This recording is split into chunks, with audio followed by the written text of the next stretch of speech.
Global news. दोस्तों, नफरत के नाम पर आप सत्ता में काबिज तो हो सकते हैं, लेकिन वो तानाशाह की सरकार लगातार नफरती एजेंडे पर जीतकर सत्ता में काबिज रह पाएगी, ये हमेशा भारतीय जनता पार्टी को लगता था। लेकिन भारतीय जनता पार्टी को इस बार एक नहीं बल्कि डबल झटका लगा है। दोस्तों, नागपुर और अमरावती में भाजपा को जिस तरह से झटका लगा है, तो वहीं भाजपा की नफरती राजनीति कहीं चरमराती हुई दिखाई दे रही है। जी हाँ दोस्तों, महाराष्ट्र के एमएलसी चुनाव में नागपुर और अमरावती में भाजपा को करारी हार का सामना करना पड़ा है, और ये हार इस बार ऐसी हार है कि उन्हें एक भी टिकट नहीं मिली है।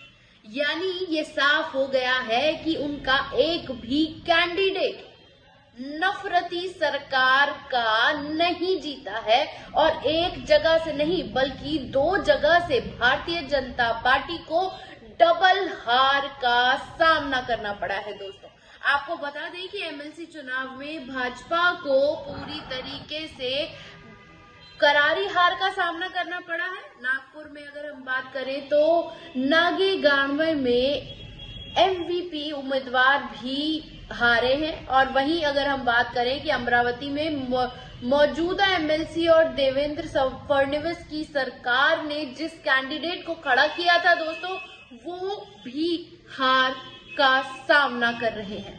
वहीं महाराष्ट्र चुनाव में भाजपा को झटके पर झटके लगे जा रहे हैं। भाजपा अब एमएलसी चुनाव होने के बाद सिर्फ एक सीट पर सिमट कर रह गई है।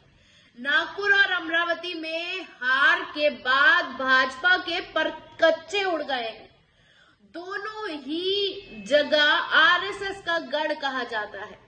फिर चाहे नागपुर की बात हो या अमरावती में फडणवीस की अगर बात की जाए, तो पूरी तरह से गढ़ के अंदर भाजपा को हार का सामना करना पड़ा है। वहीं अगर नागपुर की शिक्षक सीट की बात करें, तो वहां भी कांग्रेस की जो सुधाकर आडवाले थे, उन्होंने भारतीय जनता पार्टी के उम्मीदवार को हराया है, और अमरावती के स्नातक सीट से भी भाजपा के मंत्री और फडणवीस के करीबी माने जाने वाले रणजीत पाटिल को भी हार का सामना करना पड़ा है।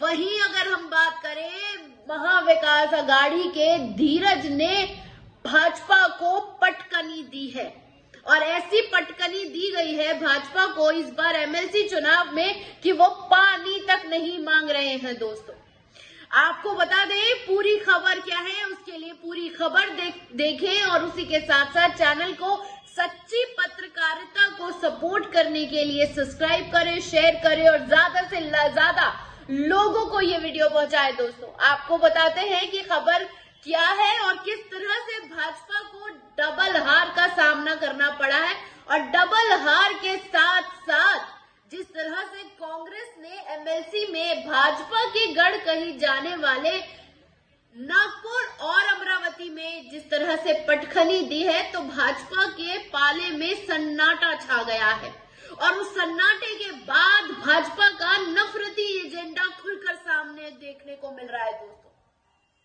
फिर चाहे रामदेव का वो ऐलान हो जहां 5 वक्त की नमाज याद करना उनको याद आ गया, फिर चाहे मोदी जी के करीबी अडानी हो, जब जहाज डूबता है तो हर किसी को कोई न कोई तो याद आता है, लेकिन उस डूबते जहाज को भी बचाने के लिए कोई और नहीं, मुसलमान ही आगे आया है। लेकिन इसी के साथ सवाल ये उठता है कि नागपुर और अमरावती की जो हार है, भाजपा उसे पचा नहीं पा रही है। 384 दिन अब पूरे चुनाव 2024 के लोकसभा चुनाव में वक्त बचा है, और उस चुनाव के दौरान साम दाम दंड भेद करने के बाद भी एक नहीं अपने गढ़ में मुंह की खानी पड़ी है भाजपा को। दोस्तों, आपको बता दें कि अमरावती की स्नातक सीट से भाजपा को मुंह की खानी पड़ी है, वहीं महाविकास आघाड़ी की सीट से भी भाजपा को डबल पटकनी मिली है।